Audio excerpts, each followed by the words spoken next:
Hello, I'm Isaac Hayes III, founder and CEO of Fanbase. Listen to what I'm about to tell you. The window to invest in Fanbase is closing. We've raised over $10.6 million of our $17 million goal. That means there's room for less than 6,370 people to invest in Fanbase for the average amount. The minimum to invest in Fanbase right now is $399. That makes you an owner in Fanbase today. Go to startengine.com/fanbase to invest. Why? Because current social apps have taken advantage of users for far too long, with content suppression, shadow banning, harmful racist content, and no real tools for monetization and equity. Fanbase has over 1.4 million users and counting, allowing anyone to reach all their following and monetize their content from day one. Social media is the new TV, and whoever owns the apps that distribute that content have the opportunity to own potential billion-dollar companies. While big platforms with uncertain futures are failing to serve their users, Fanbase is stepping up to fill the gap. Don't wait until it's too late. Invest now, invest for yourself and your future. Go to startengine.com/fanbase and own the next generation of social media.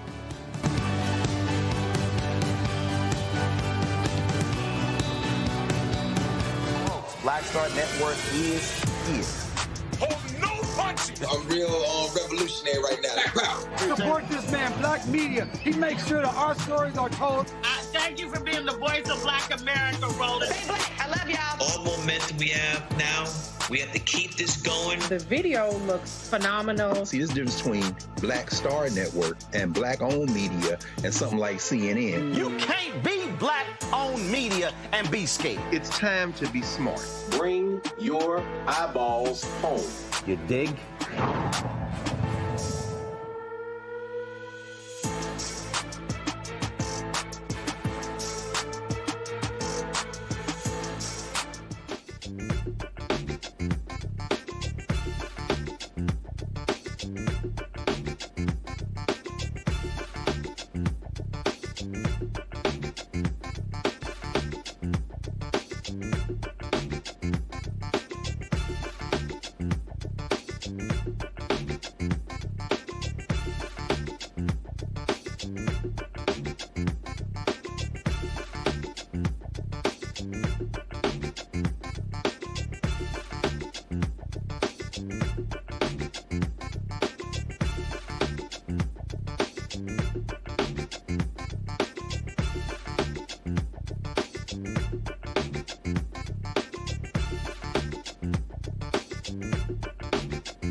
Monday, July 7, 2025, coming up on Roland Martin Unfiltered, streaming live on the Black Star Network. The twice-impeached, criminally convicted felon-in-chief Donald Trump signed the so-called big, beautiful budget bill into law. Trust me, it is going to create problems.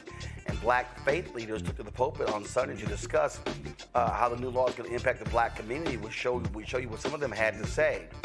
Did Trump's massive federal job cut contribute to the number of people who died in the Texas flood? We'll speak with an expert from the Center for American Progress about this issue. A federal appeals court ruled that Alabama prosecutors violated the constitutional rights of a black man sentenced to death in 1990. And also, the mayor of Los Angeles is demanding that the federal ICE agents stop raiding parks in Los Angeles. We'll show you what took place today. It's time to bring the funk on Roland Martin Unfiltered on the Black Star Network. Let's go. He's got it. Whatever the miss, he's on it. Whatever it is, he's got the scoop, the fact, the find. And when it breaks, he's right on time. And it's rolling. Best believe he's knowing. Putting it down from sports to news to politics. With entertainment just for kicks, he's rolling. It's on go, roll, roll, y'all. It's Roland Martin, yeah. Rolling with Roland now. He's funky, he's fresh, he's real, the best, you know he's Roland Martin now.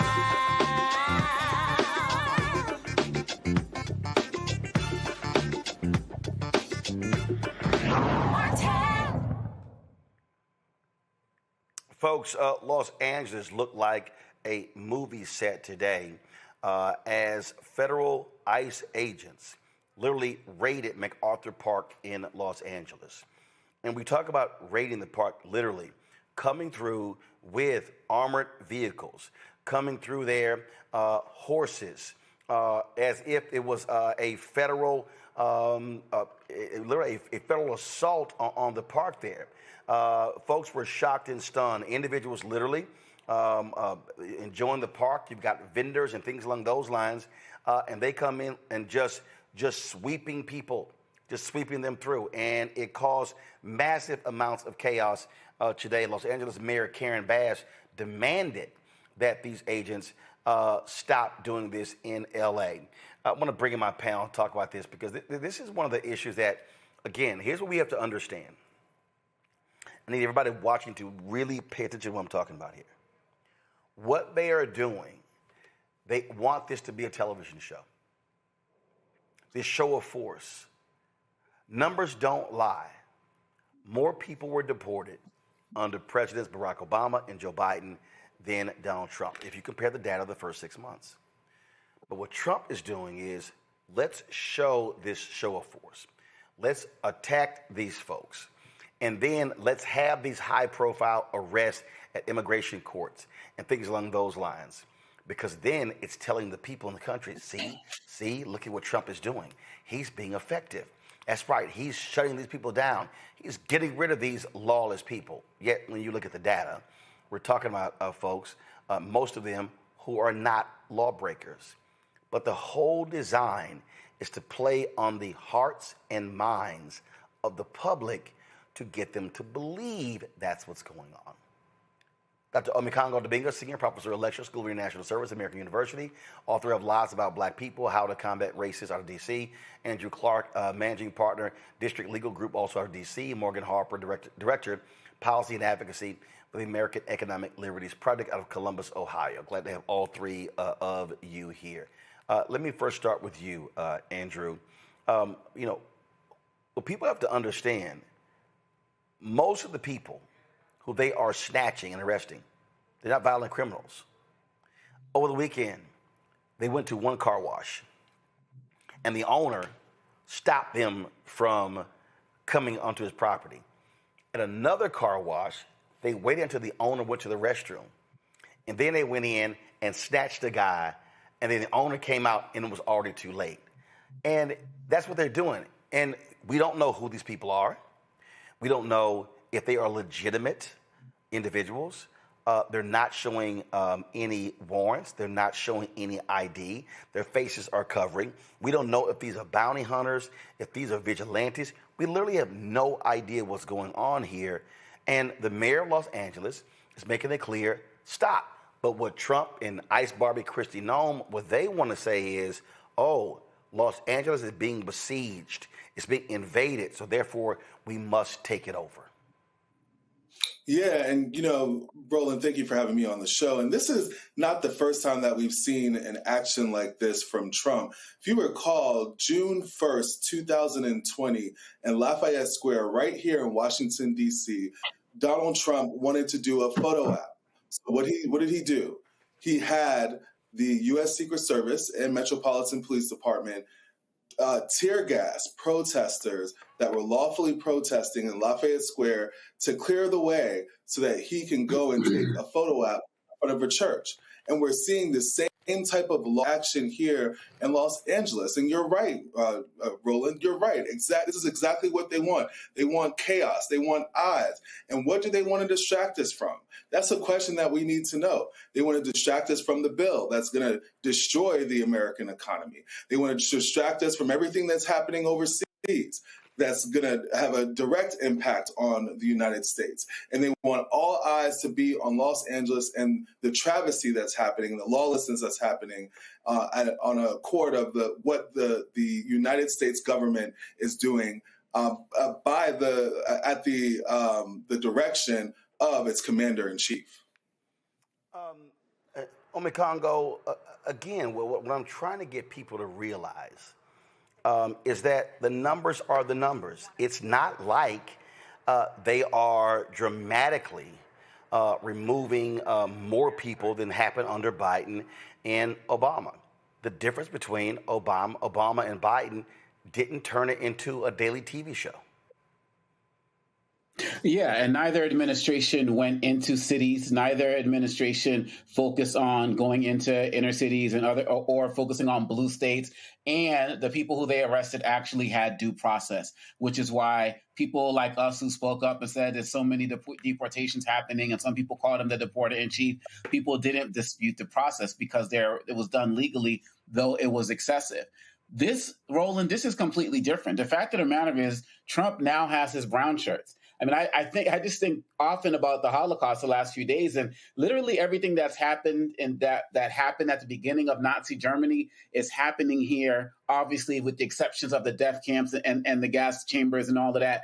Those are everything else, singling out people, targeting them, kidnappings off the street, snatching people up, the intimidation tactics. This is all a playbook out of Nazi Germany, which we know that Trump is fascinated with.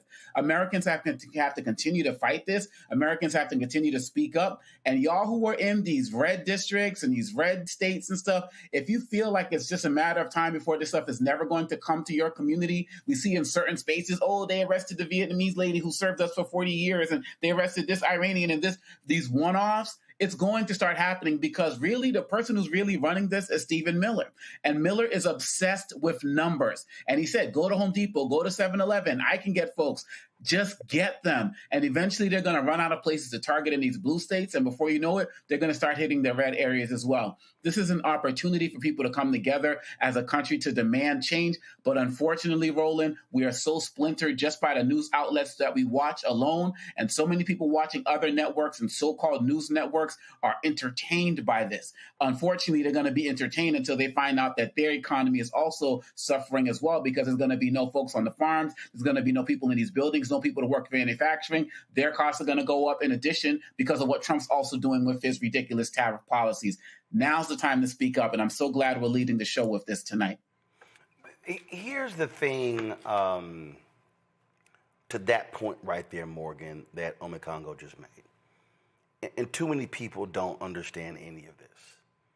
The reality is, and this is for all of these ADOS, FBA people who hate immigrants.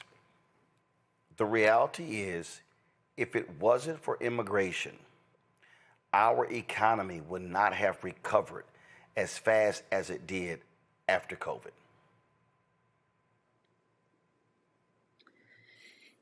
Yeah, and in addition to that, I mean, I was just listening to a story this morning about our birth rate right now in the U.S. and that a lot of people, millennials, not trying to have a lot of kids, is how have we been able to continue to see growth in our country and economy? Well, it's because we've had a lot of immigrants, and the fact that we have had, that ability for people to come here and build a life and decide to have children.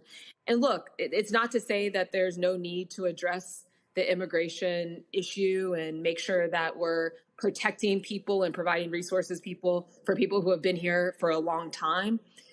But there's no denying that the United States is at its best when we are open to all sorts of people, particularly those who are facing real danger in some of the places where they come from and come here sincerely trying to contribute to society and build a good life here. I mean, that is the best economic outcome for the U.S. And I would just add another thing. I mean, in terms of some of the impacts that we're going to see from this, because now Trump's starting to talk about these carve-outs for certain industries, like the agricultural industry. But I agree with my fellow panelists here, with you, Roland. It's like, give it time. There are no carve-outs when the goal is destruction. Just give it time. If you don't feel it yet, it'll be coming, because even if he tries to do carve-outs for the agricultural industry, lots of people work in restaurants, lots of people try to eat at restaurants. This is going to start to increase the cost of all goods in addition to food. And unless you are, what is this all about? It's to benefit, we know, the richest of the most rich in this country that probably don't even spend that much time in this country, if we're being honest. And they will be the only ones who probably will be safe from the real widespread impacts of all of this.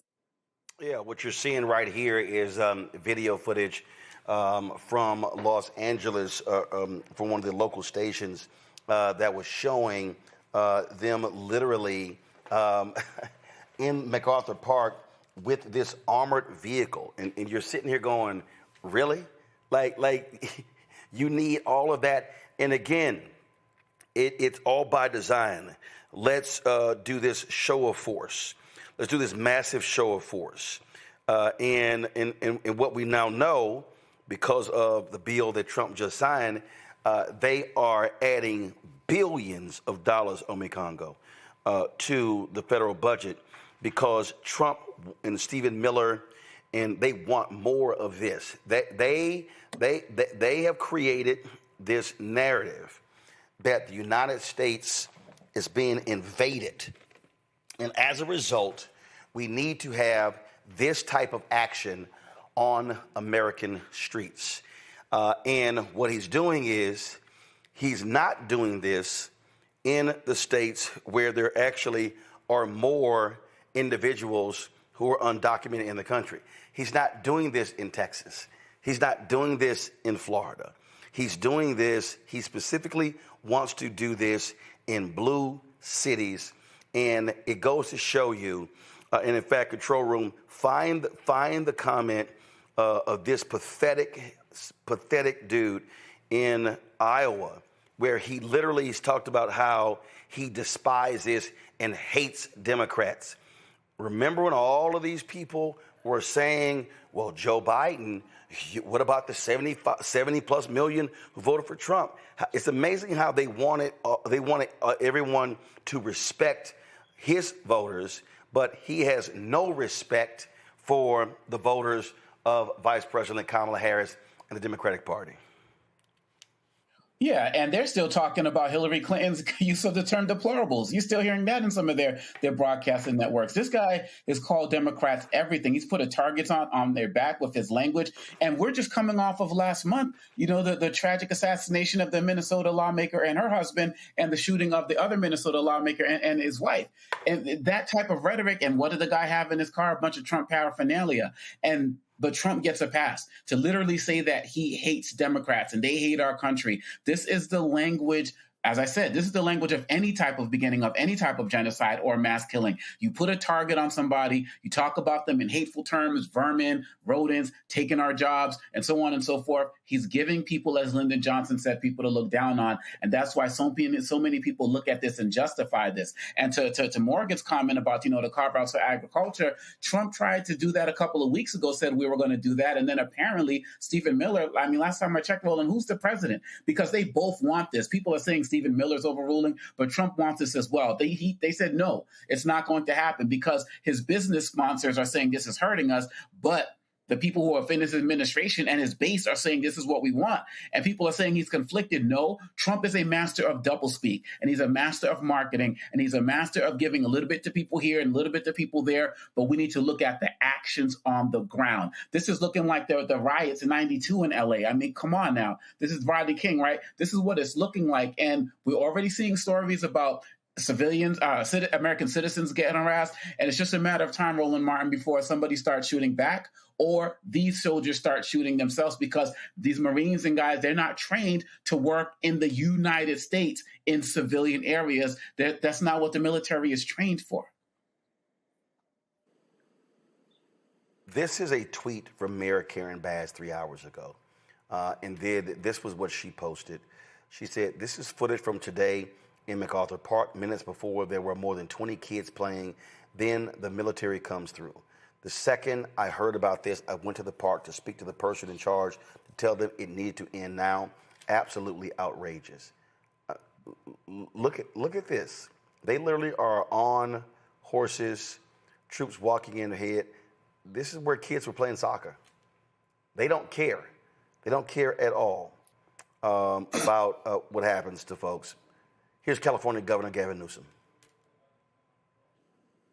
What a disgrace, what's happening in MacArthur Park. What theater. On the 6-month anniversary, after all, of these fires. That's the message from the polluted heart of the President of the United States. The polluted heart of Stephen Miller. Those National Guard men and women that were out there protecting people are now being used as political pawns. Out there on horsebacks running through soccer fields in the middle of the day. Timed around announcements and events like this. It says everything you and I need to know about the state of mind of the President of the United States in this administration. So to those that feel torn asunder by everything that's happened over the course of the last 6 months, notably highlighted and reinforced last 6 weeks and over the course of the last 60 minutes and day like today, I want folks to know we have your back and we'll continue to come back and do what we can to protect our diverse communities, to protect the spirit that defines the best of this city and our state, and to push back against this cruelty. To push back against this cruelty that is being perpetuated by the President of the United States. This here is video from the Fox affiliate in Los Angeles right here, and you see how they stormed in. And again, I want everybody watching to understand that this is what Donald Trump wants. He wants this to look like a movie. He gets off. Literally, the man gets off, probably because Melania won't sleep with him. He gets off on watching these folks in gear. Here, this is when Mayor Bass heard about it. She showed up on the scene to confront. Let's see if we pull audio up, please.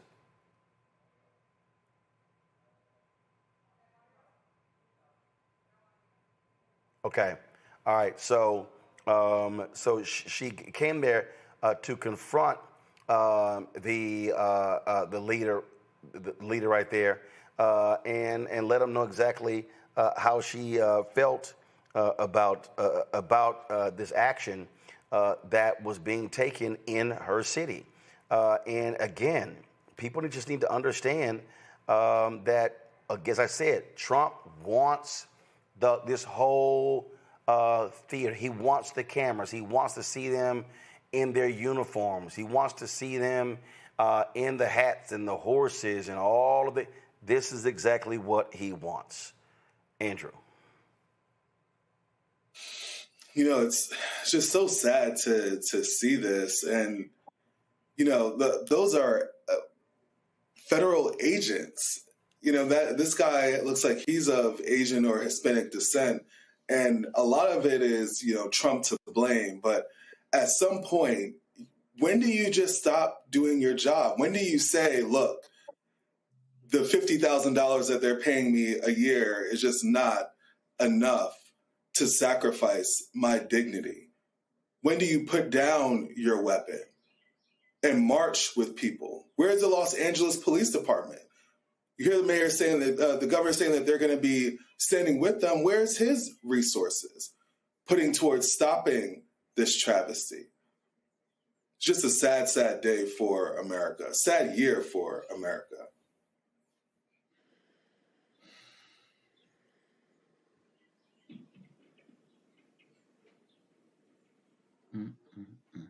Amazing to me, Morgan, are the people also who support Trump who get off this as well.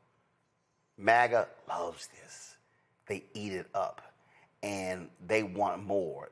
This is red meat to them. This is them. No, go to iPad. This is them. Look at that Democratic mayor. Look at the black woman on the phone begging Trump, talking to. Look at that's what. This is exactly what they desire. Yeah, I mean, I think to approve of what's going on, then you have to have gotten to a pretty dehumanized place to think that it's acceptable to be sending horses after people in the middle of the day and then in the middle of a city. You certainly don't respect your fellow humans. I mean, it's like, let's just remove it from like, you're a citizen, you're a resident, you're this, you're that, what your paperwork is. Why should we be treating anybody like this?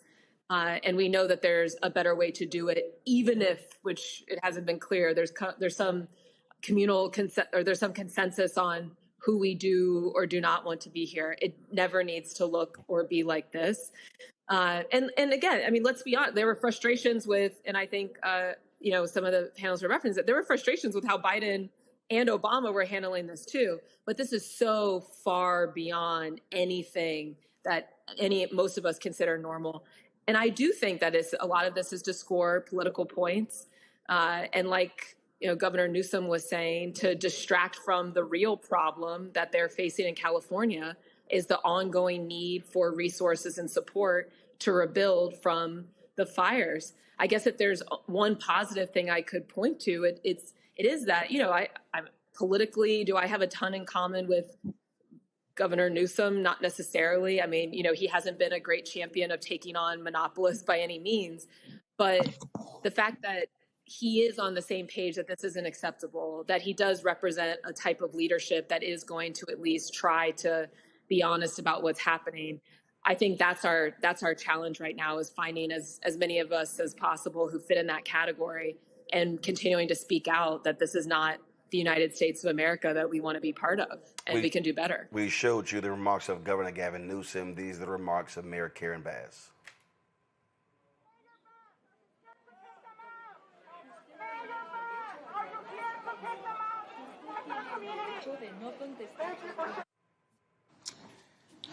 Today, I was on my way to the press conference with the governor, talking about the 6-month anniversary of the fires, of the natural disaster, the worst in California's recent history, and to report on the progress.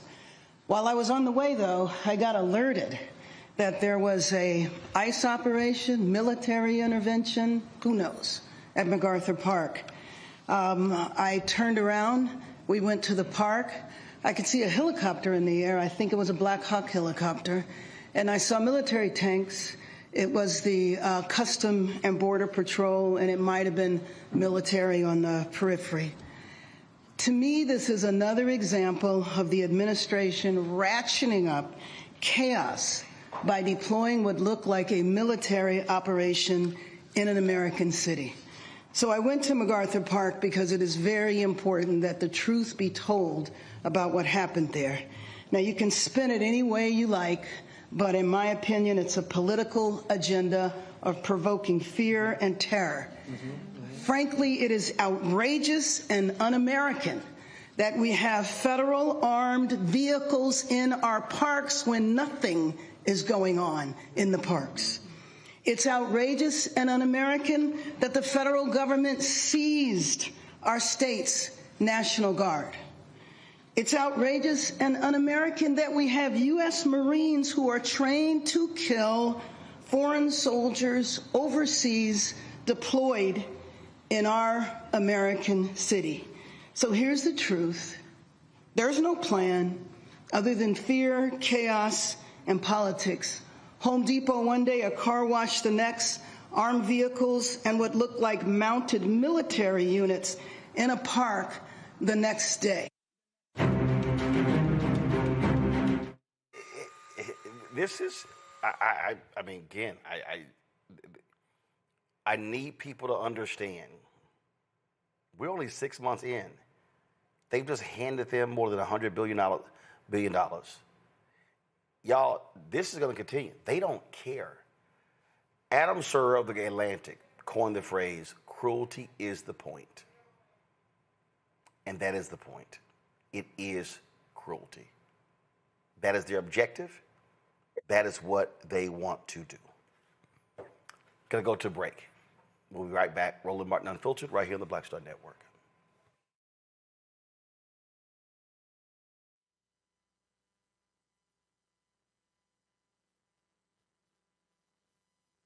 This week on the other side of change. Mass incarceration, Trump administration is doubling down on criminalization and how it is profitable. And there's something really, really perverse about saying that we need to put people in cages in order for other people to have jobs. Like, that is not how our economy should be built. Only on the other side of change on the Black Star Network. Next on The Black Table with me, Greg Carr, the enigma of Supreme Court Justice Clarence Thomas. What really makes him tick? And what forces shaped his view of the world, the country, and Black America? The answer, I'm pretty sure, will shock you. And he says, people think that I'm anachronistic. I am. I want to go backwards in time in order to move us forward into the future. He's very upfront about this. We'll talk to Corey Robin, the man who wrote the book that reveals it all. That's next on The Black Table, only on the Black Star Network. Hey, what's up, y'all? I'm Devon Franklin. It is always a pleasure to be in the house. You are watching Roland Martin Unfiltered. Stay right here.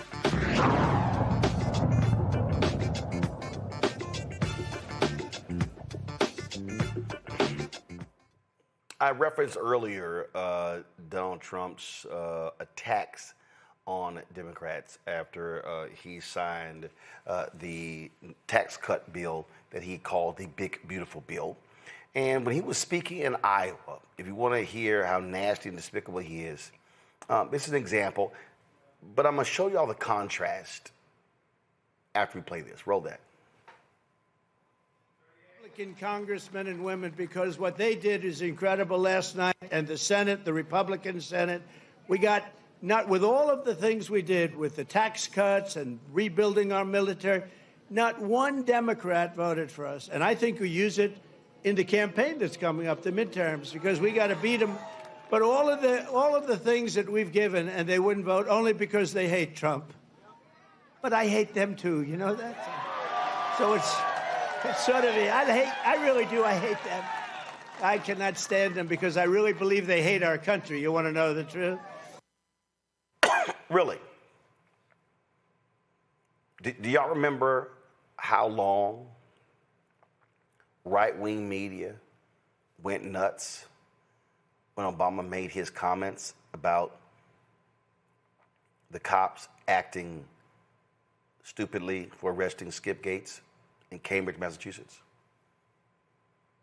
That was a thing for more than a week. Panelists mentioned earlier, Hillary Clinton deplorables. That was 2016. It's 9 years later. They still talk about that. But he gets to stand in front of people. I hate them. I hate them. You don't hear the right wing say, oh, no. You're the president for all people. See, this right here is what I keep trying to tell people is the difference between the left and the right, Democrats and Republicans, progressives, conservatives, whatever phrase you want to use. This is the difference right here. The right-wing echo chamber is all about advancing his agenda, right-wing talking points, and for mainstream so-called liberal media or whatever you want to call it to pick it up. That's their whole goal. That's their strategy. And what's crazy is I don't think this got virtually any play at all, Morgan, after he said it. But I guarantee you, if this was a Democrat president, we would still be talking about it today, Tuesday, Wednesday, Thursday, Friday, and they'll be demanding an apology. Mm-hmm. Oh, for sure. For sure. I mean, the double standard is real. Trump just gets to pretty much do whatever he wants. I don't know if it will extend to any Republican from here. That's kind of an open question that I guess we'll have a lot of time to think about since, as you noted, we still have over 3 years to go with this president. But I do think you bring up a really important point, Roland, about how he vilifies Democrats. And one of the reasons why I do think we continue to make that, we who, again, want government to treat people with humanity and be functional, allow him to get away with, or make it easier for him to get away with that, is we are not naming alternative villains. And so, completely agree with you. He is out of control. If a Democrat was doing this, they would not stop talking about it. But who are our villains that we're at least putting out there to try to take up some of that vacuum that he's been able to really take advantage of? And I mean, I would recommend we start naming some of the people who are truly causing problems for American lives, right? The people that are making prices higher, some of the companies that are saying, hey, we don't care if you can't afford your water bill, your electricity bill, we're just going to keep charging you anyway. I think this villain point is really important. And if we don't start coalescing around some kind of message quickly that is an alternative, it doesn't mean that, an alternative villain is going to automatically take down MAGA and Donald Trump, but at least we know we're trying. It's a different strategy and not making it as easy, because he is just rolling with this Democrats are the devil message, and it seems to be working out okay for him. And again, this shows you, Ome Congo, the difference between a right-wing echo chamber that is able to amplify these things and it boomerangs around, and what, frankly, Democrats, progressive, the left, whatever you want to call it, what they don't have. Yeah, you're absolutely right. I remember I heard somebody say that if Nixon had Fox or some of these other networks, he would have never had to leave office because he would have had his own echo chamber to just continue to spew whatever he wants. And this is one of the challenges that I don't hear Democrats talk about enough or do something about. The Republicans have an entire media stream behind them, from the podcast space to the traditional media to YouTube and so on and so forth. And all of the Republicans, from the lowest level in terms of their stature up to President Trump, utilize them efficiently. How often there should be a Democrat coming on Black Star Network every night. There should be a Democrat coming on all of the different networks to build with us as it relates to the communication infrastructure. That was one of the other challenges. We can talk about the Harris campaign on many levels, of course, challenges. But one of the challenges was the fact that there is no Democratic structure that's as strongly built as Fox and OAN and so on and so forth. But Democrats have a lot of opportunities right now to start to change that. But they don't get out in front of people. You talked about this. Well, you talk about this weekly. Why aren't Democrats out there with Reverend Barber? Why are they just talking about how bad a policy is as opposed to showing the actual faces? Like, there is an ecosystem that they can take advantage of if they want to, but they're still too busy trying to play this, we have to come together, equal sides, both sides this. I got people like Alyssa Slotkin saying that she's using Republican language now, saying Democrats can't be weak and woke.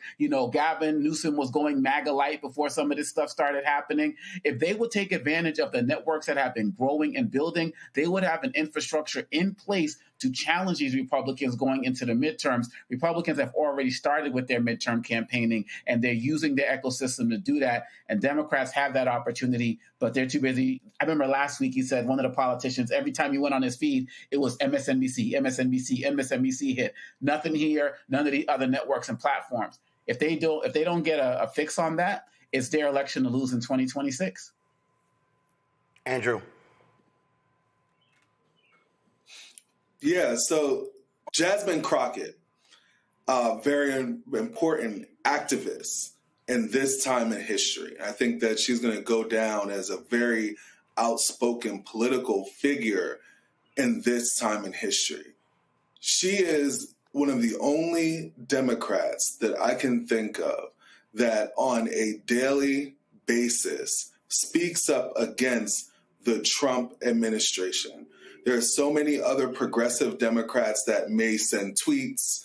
They may say, oh, this is awful, this is terrible. But Jasmine Crockett is the only one that on a day-to-day basis is standing up and has something to say. And they even tried to silence her. They didn't give her the position and give her more power. But she's somebody that we can all look up to and we can all strive to be like. Myself, as a lawyer, I have my ability to advocate as well. Coming on this show and speaking my viewpoints is very important. But everyone, we all need to use our platforms. So all we have to do is just pick up our phones. We can all pick up our phones and flood the internet with better content than what we're seeing.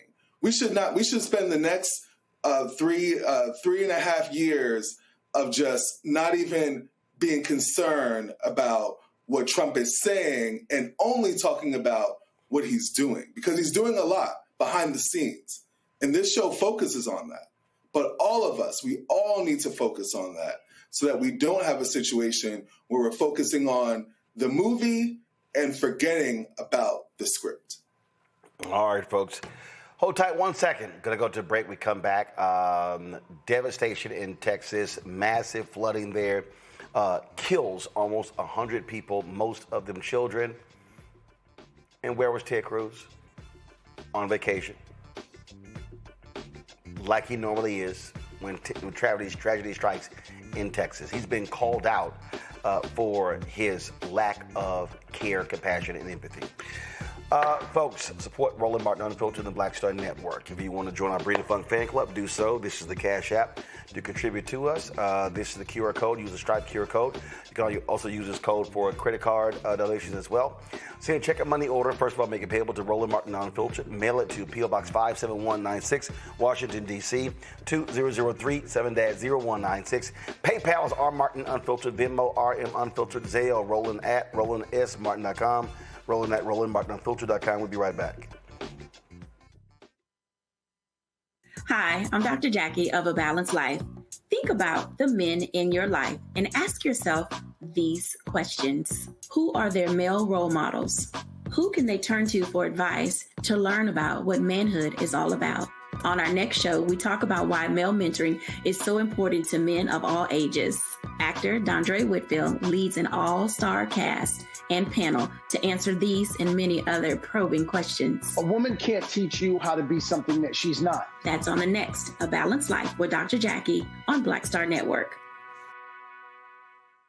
The next Get Wealthy with me, Deborah Owens, America's Wealth Coach. Less than 5% of the top executive positions in corporate America are held by women of color. We know it's not because of talent. A recent study says that it's microaggressions, unconscious bias, and limited opportunities being offered to women of color. On our next show, we're going to get incredible advice from Francine Parham, who's recently written a book sharing exactly what you need to do to make it up into the management ranks and get the earnings that you deserve. I made a point to sit down and I made a point to talk to people. And I made a point to be very purposeful and thought-provoking when I spoke to them. That's right here on Get Wealthy, only on Black Star Network.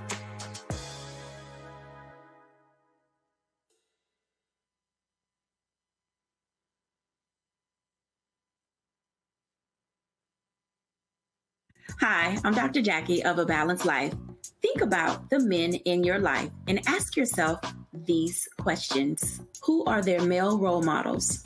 Who can they turn to for advice to learn about what manhood is all about? On our next show, we talk about why male mentoring is so important to men of all ages. Actor Dondre Whitfield leads an all-star cast and panel to answer these and many other probing questions. A woman can't teach you how to be something that she's not. That's on the next A Balanced Life with Dr. Jackie on Black Star Network. This week on the other side of change. Mass incarceration, Trump administration is doubling down on criminalization, and how it is profitable. And there's something really, really perverse about saying that we need to put people in cages in order for other people to have jobs. Like, that is not how our economy should be built. Only on the other side of change on the Black Star Network. Hey, what's up, y'all? I'm Devon Franklin. I'm Dr. Robin B., pharmacist and fitness coach, and you're watching Roland Martin Unfiltered.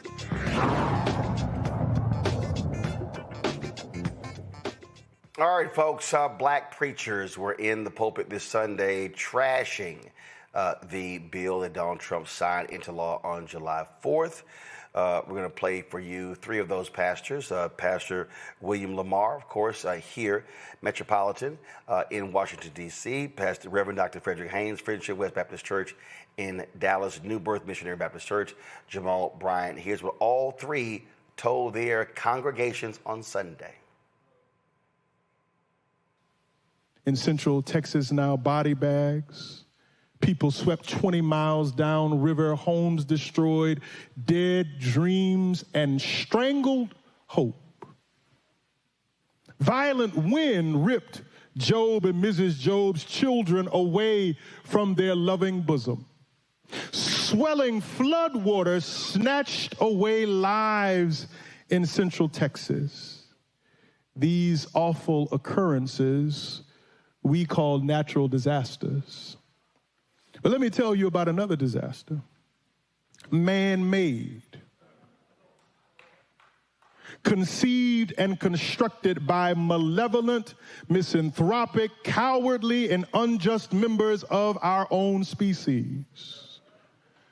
Brought to you by persons elected in this country. A meal plated with the garnish of death, topped with the special sauces of skillful deception, rhetorical mendacity, and policy sleight of hand. The winds killed the 10 children of Job and Mrs. Job. The flood snatched the lives away of precious ones in Central Texas, and this human-caused disaster may end up taking 51,000 lives in this nation, according to the University of Pennsylvania. Americans at the bottom 20% of all earners will see their annual after-tax incomes fall by 2.5%, and the top 20% will see a 2.4% boost. This is human-conceived devastation. $560 in losses for someone who reports little or no income by 2034, and more than $118,000 in gains for someone making over $3 million. Human design devastation. A person making $217,000 or more annually would receive a $12,500 tax cut. Someone making $35,000 or less would see only $150 of savings. Human-designed misery. Medicaid, 70 million of us on Medicaid. Dana and I were listening to the radio, and there are people who say around this nation they hate Medicaid, and they ain't even got sense enough to know that they're on it.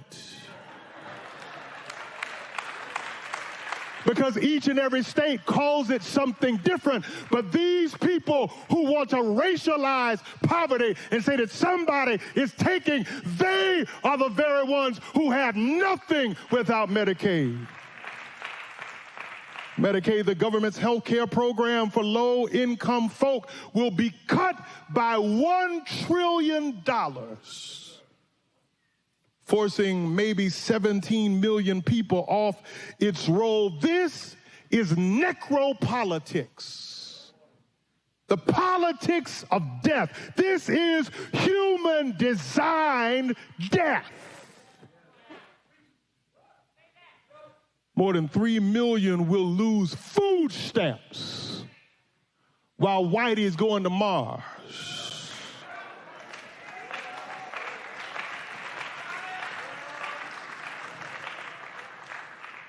Nutrition subsidies will be destroyed, and 17 million children will lose food out of their mouths while rich people buy bigger and bigger yachts. This is damnable evil.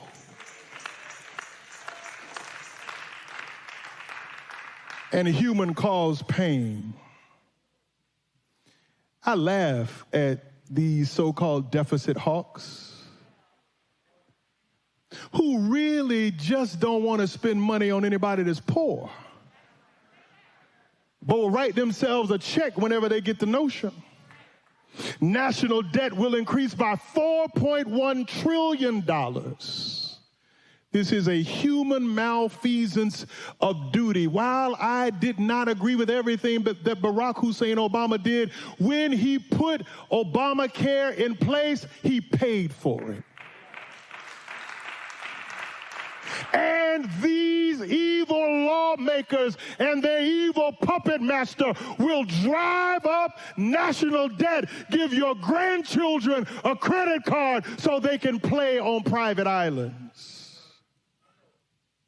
Hundreds of rural hospitals will be hard hit. 1/4 of nursing homes will close.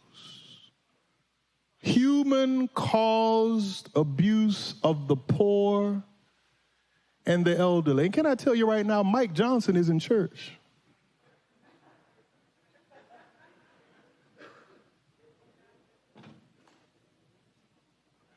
I tell you right now, Mitch McConnell has been wheeled into somebody's church on government-paid health care that keeps his evil behind from going underneath the dirt.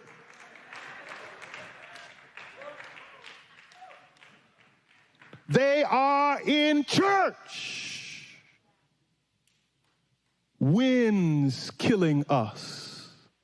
Floods killing us. Legislation killing us.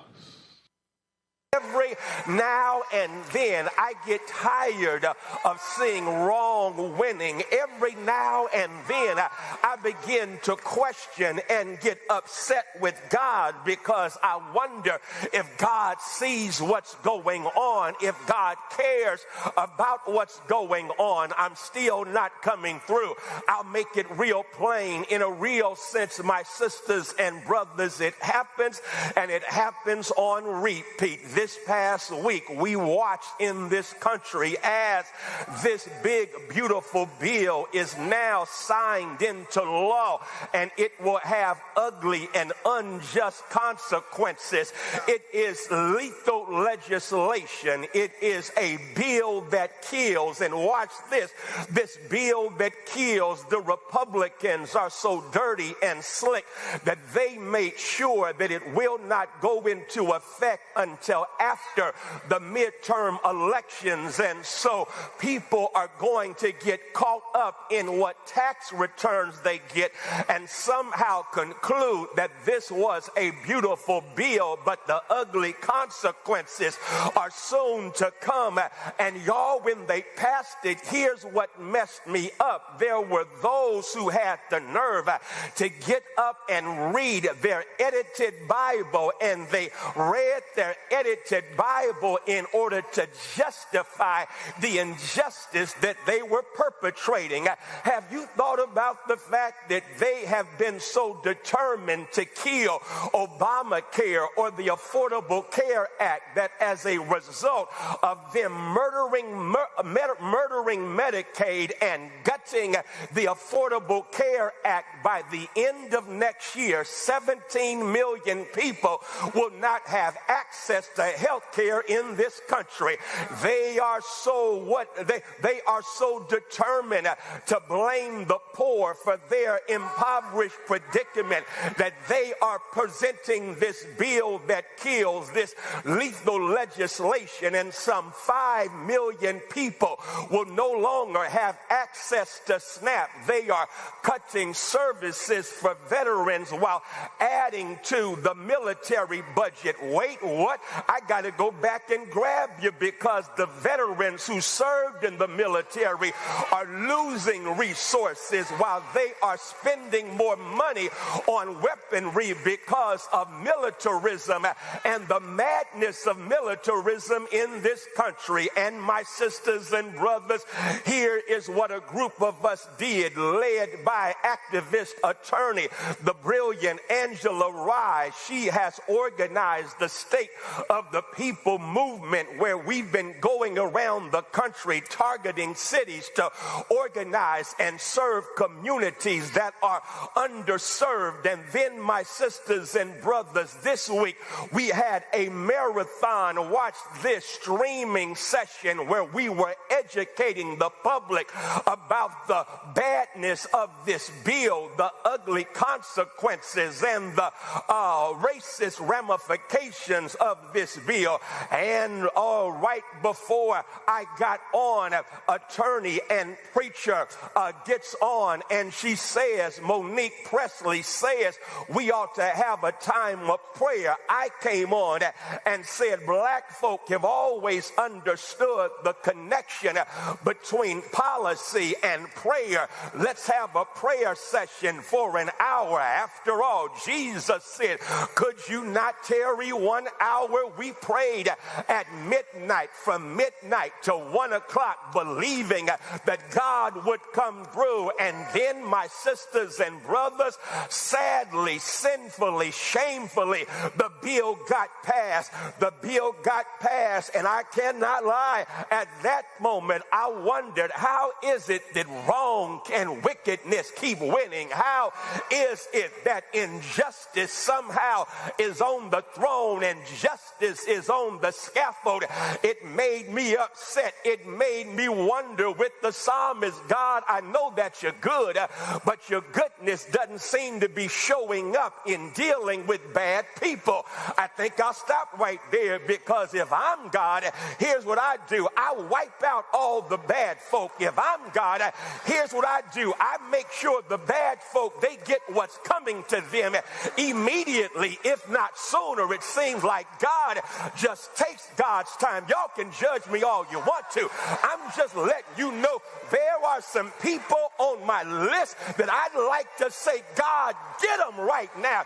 Don't wait another moment. Go ahead and handle your judgment business, y'all. But God doesn't work like that. God has a way of just standing back and watching injustice take place. And if you're not careful, it will discourage you.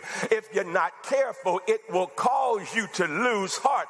Is that not the interesting word used by our sable-skinned Savior and sagacious story storyteller from the streets, Jesus of Nazareth, in the gospel according to Luke chapter 18. Look what he says in verse 1. And he spoke a parable unto them because he wanted to teach us, watch this, how we should pray always and not get discouraged. And the word right there for discouragement means to lose heart. Can I park right there? It has to do with losing the totality of your internality. It has to do with you not having anything left on the inside as a result of what's happening in the world around you. And every now and then, y'all, I get so discouraged. I lose heart. I'm weak on the inside. I'm broken on the inside. Yeah, you do know the Hebrew word for discouragement. It means shattered internally, because whenever you get discouraged, you are broken on the inside.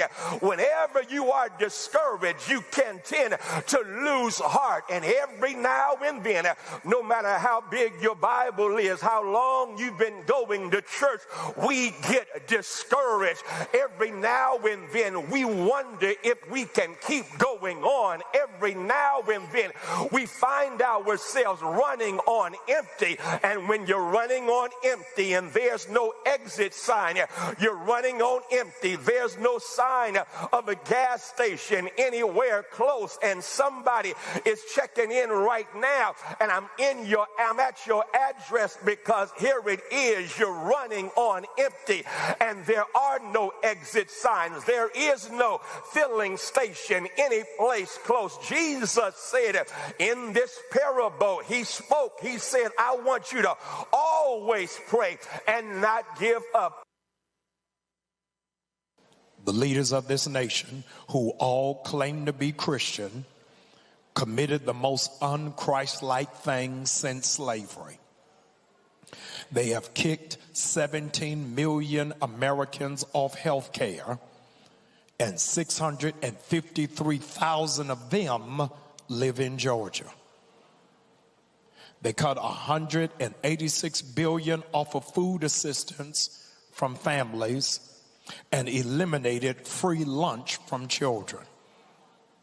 Clutch your pearls. You ain't gonna believe it. Reach for your asthma pump. Everybody's electric bill will be going up by $168 a month.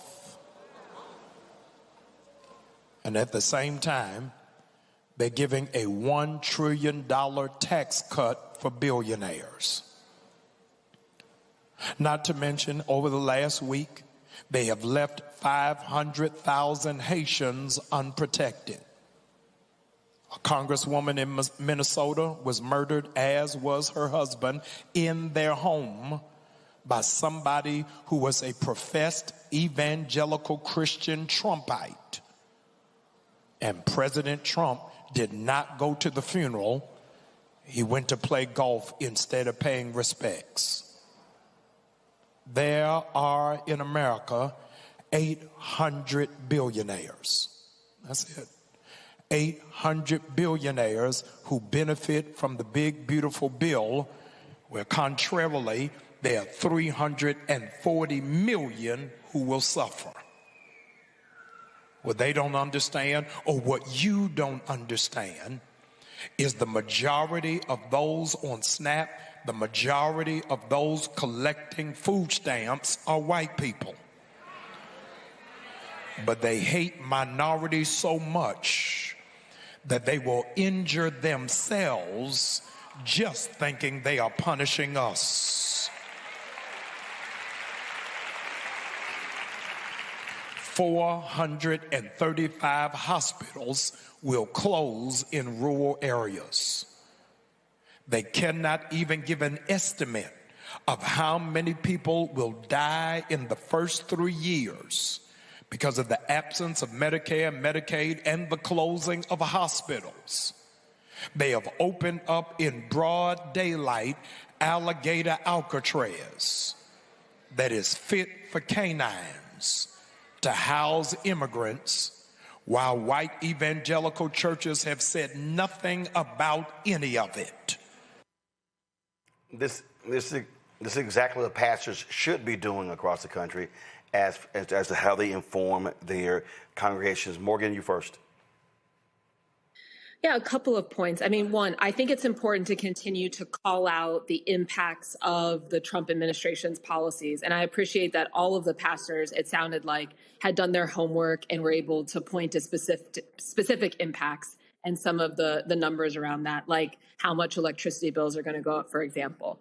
But I think we also need to keep in mind that we have limited ability to influence what happens with the Trump administration. Best case scenario, we lead him to roll back a little bit, something that he might have been thinking of doing, or present an alternative that's less bad. But I don't see a turnaround for the Trump administration that suddenly they care deeply about the advancement of Black people, right? So that's the second point. The third point then is, so then what should we spend our time doing?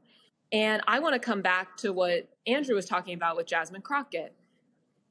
The fact that Jasmine Crockett did not get that over, the seat was to be the ranking member on the House Oversight Committee, right? That she didn't get that as one of the most popular Democrats in the country, as one of the most effective young Black congresspeople communicating out there during this Trump administration, pushing back, because oversight is about pushing back on the administration, and you're only ranking member, so Democrats don't even have power. Why was that? And we should talk about that. And is there something that these pastors can be doing to call that out, to really start to move the decision-making that's happening within the Democratic Party that is not elevating our most talented people?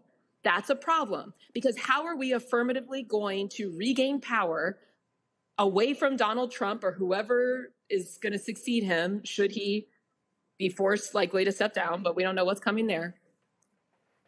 How are we going to be in a position to have a message that will actually make people want to pay attention? And that's the other point I wanted to come back to from our earlier conversation. I agree. The ecosystem is out there. Roland, you have built an amazing one, an amazing platform for all of us to plug into. I'm grateful for that. There are other podcasts that are out there. But the issue is, if you're going to come on these platforms as an elected official, what are you going to be talking about? And is it anything that anybody cares to be hearing about? And not just people that already care about politics, but the people we need to start showing up that generally are disgusted with what they've seen to date, right? That are not happy about how things are going, not just because of Donald Trump, but because of every other aspect of their lives as well. So that's what I really think we need to be focused on is what are those villains? What are the problems? What are our solutions? Because if we just spend another 3 years pointing out everything that is bad with Donald Trump, and Elon Musk is saying he's starting a new political party, well, I don't know that that's going to be enough. And I am very, very worried about that. I agree, but I do believe it's important to, and I say this all the time, Andrew, and I say it repeatedly. A year, 18 months before an election, we must be in what I call an informed, educate, and enlighten stage. I think we have to raise the ire of people. We have to make plain what they are doing to get people pissed off enough to turn out. And so I hope that these preachers and others are using their sermons every single Sunday between now and the beginning of the primaries for the midterm election to do this, because we're going to need a massive turnout. Democrats just need to win 5 House seats to control the House. That's the target goal. They have to defend the Senate seat in Georgia. They can win the Senate seat in North Carolina. We'll see what happens with Susan Collins in Maine. But I do think a lot of people don't know those details, and spelling it out, I think, is crucial. And if that pisses people off, great. And thank you for that, Roland. And one of the things about this badly built bill that I want to highlight is what it's going to do to higher education. Right now, that bill has a cap on $20,000 for a master's degree, $50,000 for law school and a medical degree. We already have a doctor shortage. So think about the 17-year-olds who have their whole life ahead of them. They're getting ready to graduate high school and go to college. And you know these concepts. Howard University Law School is about $40,000 to go to. You have a bill that's coming out that's going to say, look, the federal government is only going to give you maybe $20,000 if you want to finish, if you want to go past your undergraduate degree, maybe $50,000 if you want to get a law degree or a medical degree. But the limit that it's going to put on them is going to force them not finish their education because they're going to start it, but they're going to have to find other ways to fund it. Where are they going to go? To the private sector, where right now credit card interest rates are completely out of control. And those credit card companies are going to take full advantage because they're going to give those loans. And they're going to give those loans with the promise that right now, we're already paying a lifetime of student loans. With the privatized loans, you're going to be paying for your lifetime, for your grandchildren's lifetime, for your great-grandchildren's lifetime. You're going to see communities, and this is just not a Black issue. This is why it's so important, because it's not a Black issue. It's an American issue. One of the preachers said that there's 800 billionaires in America that right now are setting the tone that are going to be benefiting from this bill. Everyone else, to some extent, we're going to win, but mostly we're going to lose. Because we're all going to have to saddle and burden the debt. Who is going to be able to afford to buy real estate in 5 years after this bill is up? After they have so much credit card debt that they can't pay their credit score is in the tank. They can't even afford to lease. Right. Who's going to be able to shoulder that? It's going to be the 40 and the 50-year-olds, the 30-year-olds. Right. Congo. And it's just going to be a sad situation for America. Well, my concern is that, we talk about what Democrats need to be doing. Jasmine Crockett was brought up, but the fact of the matter is, because of how she's been treated, she's leaving the national scene and going back to the grassroots. I'm looking at how Democrats have not embraced Zohran Mamdani's political stances on particular issues. Again, somebody who built a grassroots campaign. And so we're talking about Democrats not taking advantage of the ecosystem. And we're also seeing how they're not fully embracing the younger Democrats who are reaching more people.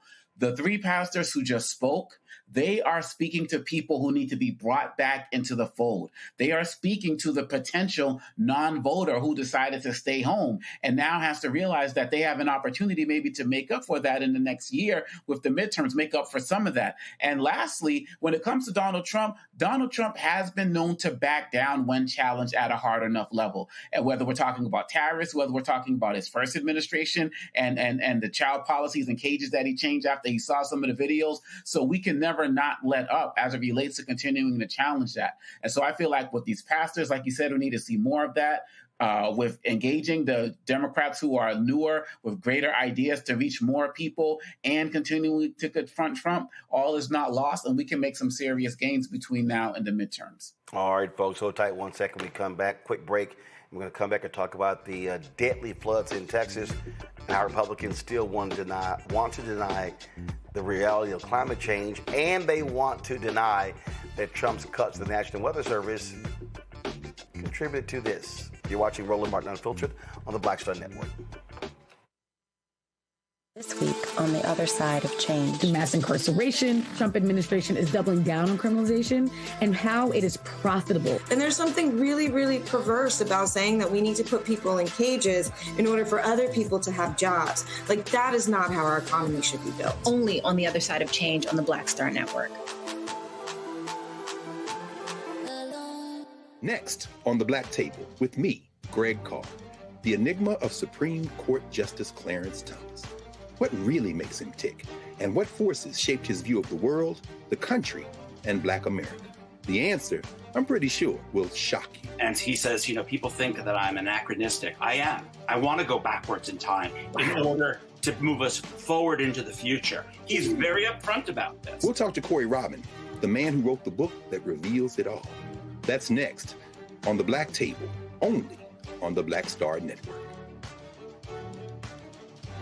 Hello, I'm Paula J. Parker, truly proud on the Proud Family. I am Tommy Davidson. I play Oscar on Proud Family, Louder and Proud. Hi, I'm Jo Marie Payton, voice of Sugar Mama on Disney's Louder and Prouder, Disney Plus. And I'm with Roland Martin on Unfiltered.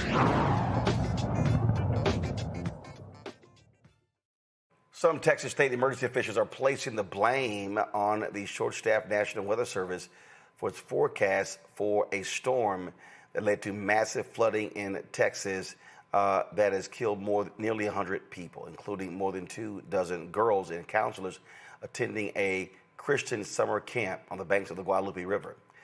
The Weather Service came under fire from local officials who criticized what they say as inadequate forecasts, which they blamed on federal cuts made by Donald Trump as soon as he took office. Sunday, a reporter asked Trump who was to blame. And he took no responsibility at all. Are you investigating whether some of the cuts to the federal government left key vacancies at the National Weather Service or in the emergency coordination? No, they did not. They did. I'll tell you, if you look at that, what a situation that all is. And that was really the Biden setup. That was not our setup. But I wouldn't blame Biden for it either. I would just say this is a 100-year catastrophe. And it's just so horrible to watch.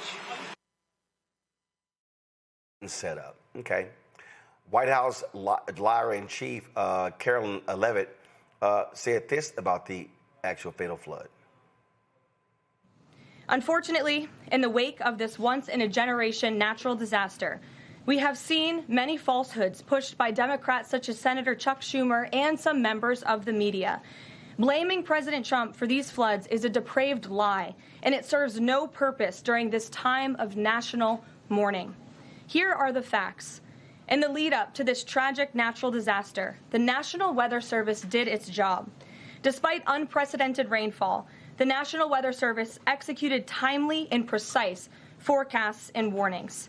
On July 3rd, the National Weather Service office in Austin, San Antonio, Texas, conducted forecast briefings for emergency management in the morning and issued a flood watch in the early afternoon. Flash flood warnings were also issued on the night of July 3rd and in the early morning of July 4th, giving preliminary lead times of more than 3 hours before flash flooding conditions occurred. And the National Weather Service office in New Braunfels, which delivers forecasts for Austin, San Antonio, and the surrounding areas, had extra staff on duty during the storms, despite claims of the contrary. So to any person who has deliberately lied about these facts surrounding this catastrophic event, you should be deeply ashamed. At this time, the administration's focus will be giving the victims and their communities the support they deserve during these recovery efforts in this tragic time. The alerts imminently were sent out before the flood when people were sleeping because the flood hit in the very early hours of the morning. So people were sleeping in the middle of the night when this flood came. That was an act of God. It's not the administration's fault that the flood hit when it did. But there were early and consistent warnings. And again, the National Weather Service did its job. On July 2nd, there were initial notices of potential weather and flooding risks were issued. On July 3rd, escalating warnings throughout the day with a flood watch issued at 1:18 p.m. And then later, at 6:10 p.m. on July 3rd, the Weather Prediction Center warned of excessive rainfall and a high likelihood of flash flooding. At 6:22 p.m. July 3rd, National Weather Center issued a hydraulic warning, highlighting considerable flooding risks, including in Caryville County. And then there were the timely flash flood alerts at 11:41 p.m., 1:14 a.m., and then another flash flood emergency warning issued at 4:03 a.m. just before the flood hit. So those were all of the warnings that went out to the affected area and region. It's a lot of cover your ass going on there. Cody Hankerson is the Associate Director of Energy and Environment Campaigns at the Center for American Progress. Cody, glad to have you here. So here's what's crazy. Officials in the county refused to spend the money on a system that would have alerted them. The governor of Texas comes in with his thoughts and prayers, and they did nothing.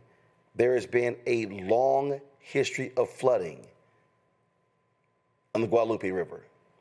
This ain't nothing new. Republicans have controlled Texas politics going on 3 decades.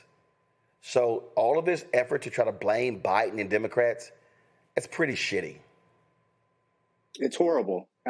If you look at it, the same climate misinformation that this administration and the GOP at large has been putting out for decades now contributed to the fact that that community was left unprepared, ultimately. I mean, I think that that community should be demanding answers as to why the Trump administration, at the beginning of the year, decided that they were going to slash NOAA, which is the parent agency of the National Weather Service, and slash staffing and funding from the National Weather Service itself. And the fact is that there were vacancies that were left there. But despite those vacancies, the National Weather Service stepped up. They did the best they could with the data and the staffing that they had. But it doesn't negate the fact that there ultimately were funding cuts and that there are future funding cuts coming as a result of the One Big Beautiful Bill.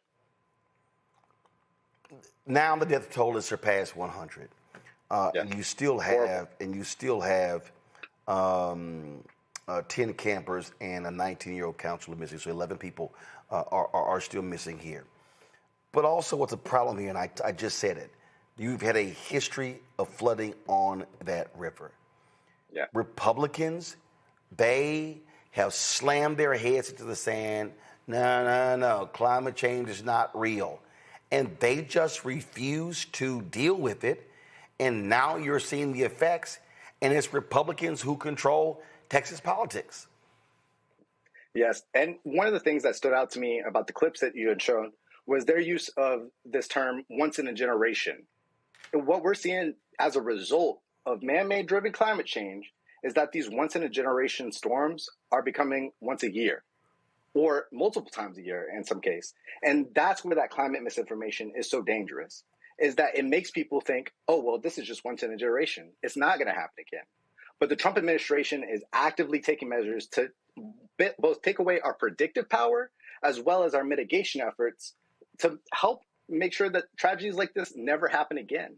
And so they're burning the candle at both ends. And meanwhile, they're going to ask FEMA to step in eventually to help with the recovery efforts. And that's going to be much needed. But the Trump administration is trying to dismantle that as well. So from both ends, whether it's from prevention or response, they're leaving their own people out to dry. We're looking at losses between, like this is the Texas Tribune. Go to my iPad. Looking at losses between 18 billion and 22 billion in destruction and economic losses. Yet when you look at how much money it needs to spend on the front end, it's not that much. And this is what I keep saying about this country, and it drives me crazy.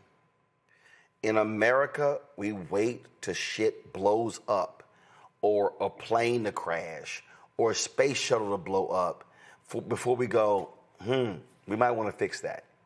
And our response always is to anything preventative that's going to cost money. It's going to cost money. Well, I think there are families that would love to have 100 loved ones still living. That was a conversation that I had with my colleagues as well, is if you ask these communities, what would we pay to have our family members back or our community members back, or for this to have never happened, for us even to have had a few more hours of insight or of alerts before this did happen to get our family members out, that there would be no price tag. And so it's so important that we do the education and that we hold our public officials accountable whenever they are trying to spread this climate misinformation, which, let's be clear, it's coming from the oil and gas industry, and that's funding all these campaigns. And so these politicians, whenever they're pushing this misinformation, they're making people believe that this is not going to be something that's going to happen again, or, you know, we're doing the best we can, or it's all right if we defund this program, or their strategy of move fast and break things. Whenever you do that, whenever you have that as your strategy, you're going to cost people their lives. You're going to cost people time to be able to help themselves. Americans just want the information they need to keep themselves safe, and this administration is robbing them of that by defunding these agencies. Questions from the panel. We'll start with you, Andrew. So What do you think is the administration's reasoning, or what do you think about the administration's reasoning around the whole thing of them saying that these alerts were sent out on time, even though they were sent out overnight? Normally, with a fully staffed weather system, would these alerts have come earlier? You know, all the alerts are based off of a lot of research and a lot of the models that are coming from NOAA, provided to NOAA, and then are implemented by the National Weather Service. Now, I can't say for certain that the National Weather Service would have been able to send out that information earlier, whether it be an hour or so. But what I do know is that if you break the system that is feeding all of these models, all these predictive models that ultimately provide those alerts, if you break that system, which the Trump administration did at the beginning of the year, that it can lead to delays. And that if it didn't happen here in Texas, that it's only a matter of time before it happens. And I also wanted to highlight something that was brought to me by one of my colleagues, which is since 1999, Black people have died at twice the rate of white people in this country as a result of natural disasters. And so whenever you're having these alerts go out, or you're having data that is outdated, or it just hasn't been as analyzed by a fully staffed National Weather Service, that can lead to deaths, and that disproportionately impacts Black and brown communities.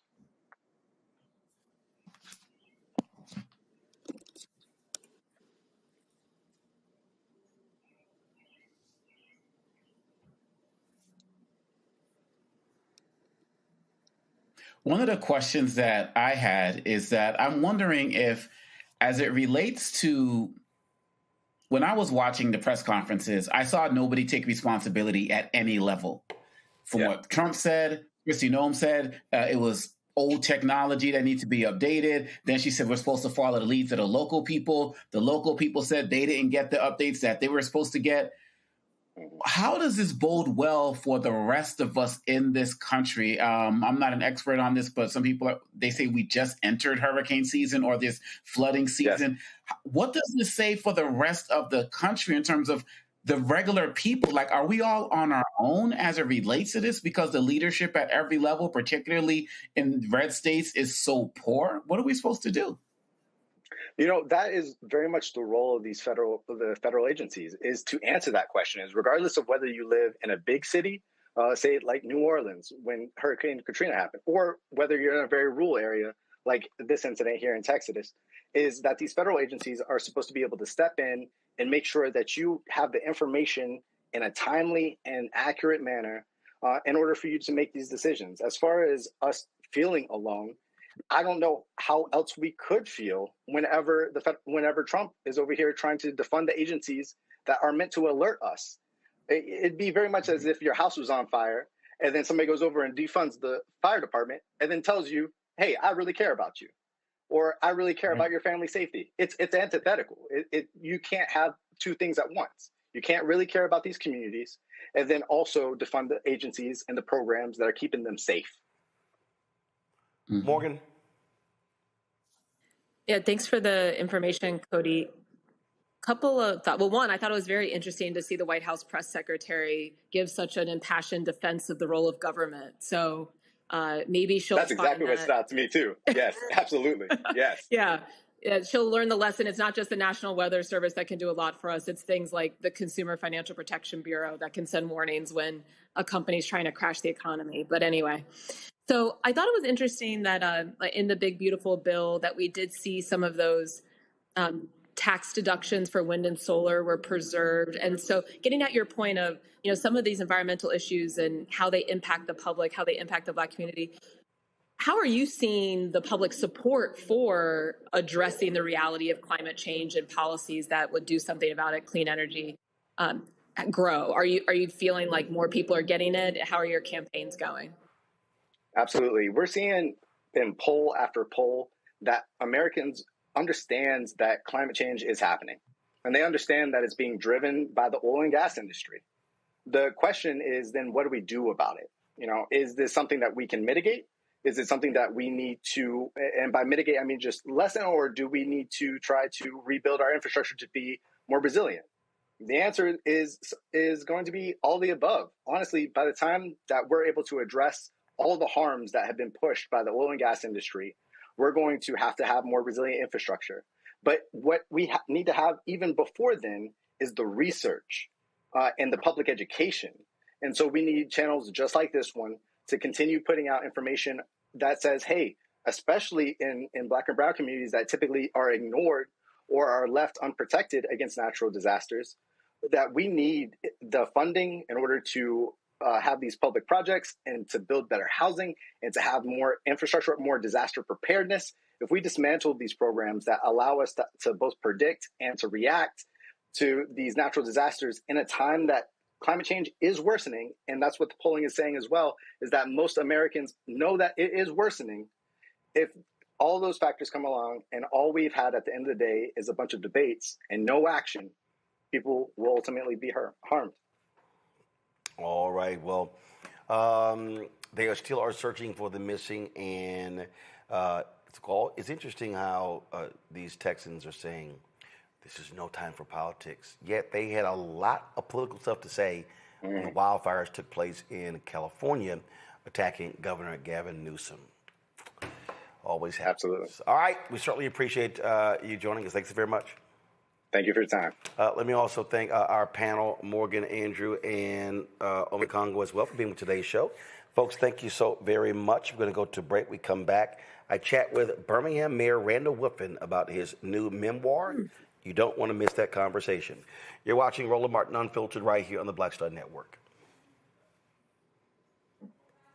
This week on the other side of change. Mass incarceration. Trump administration is doubling down on criminalization and how it is profitable. And there's something really, really perverse about saying that we need to put people in cages in order for other people to have jobs. Like, that is not how our economy should be built. Only on the other side of change on the Black Star Network.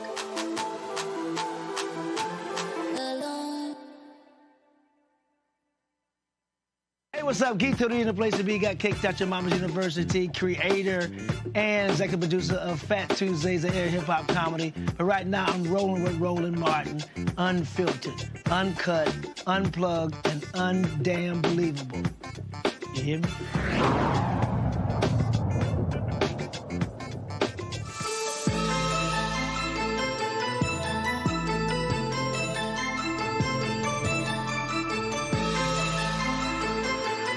Frat, glad to have you talking about your book. It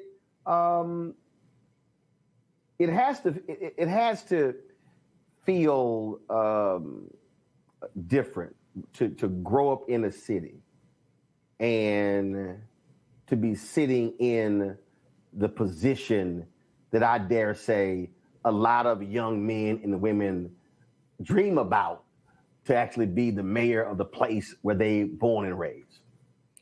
My brother, first of all, thanks for allowing me to be on with you. And I will tell you, it is a feeling of humility.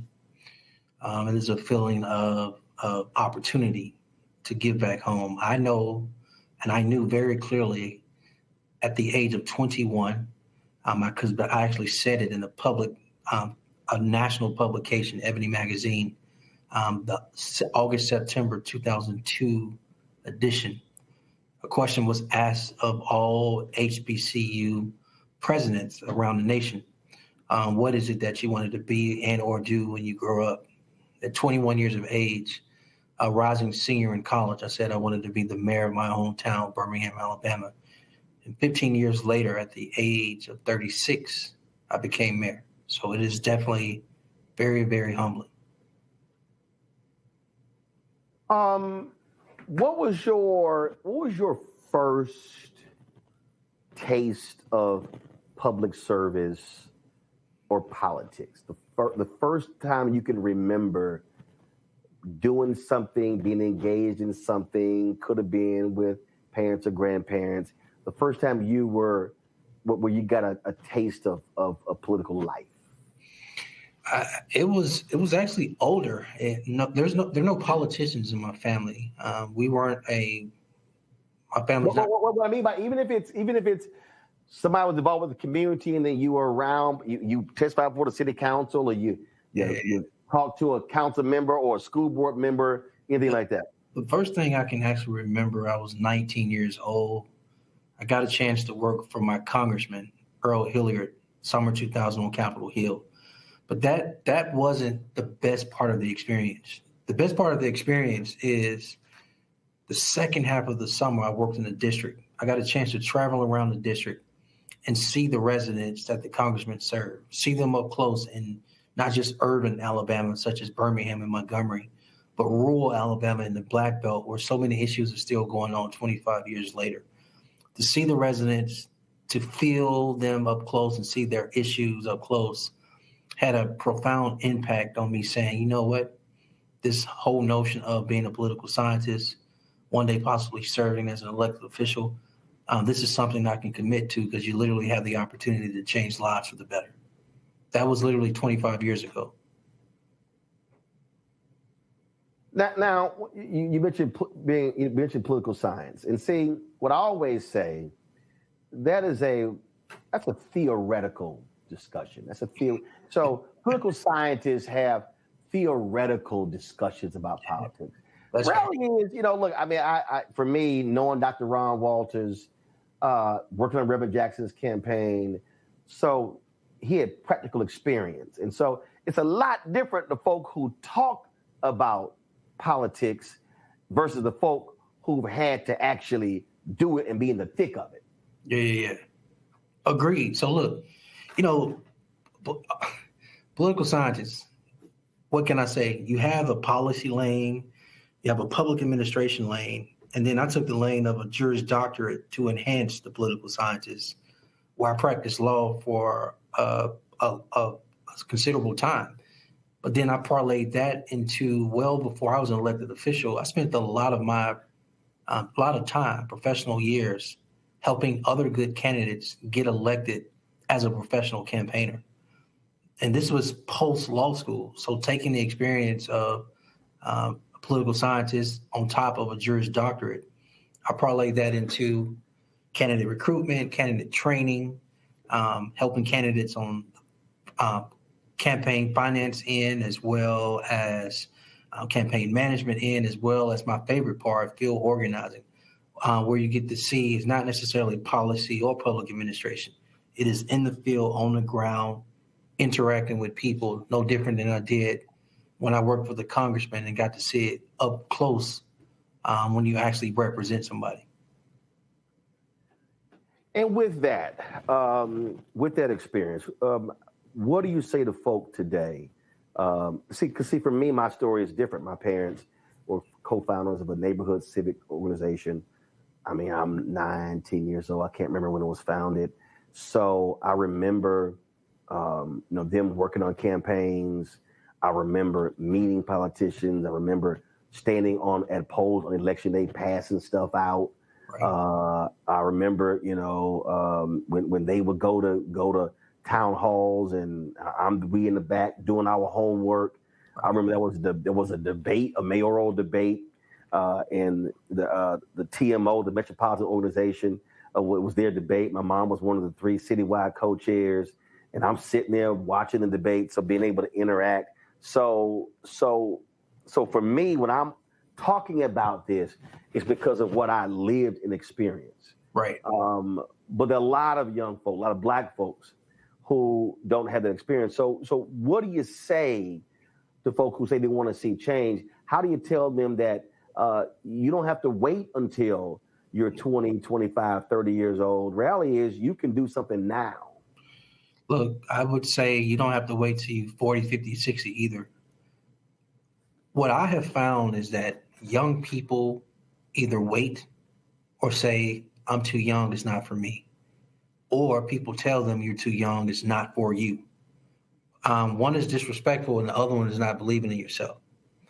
And so I would say to anybody, I think we're in a situation in today's time because good people who have a good heart and an interest in serving people, because those people choose to not get involved, we find ourselves in today's time where people who got selfish interests or personal interests and who are not about the people are elected officials.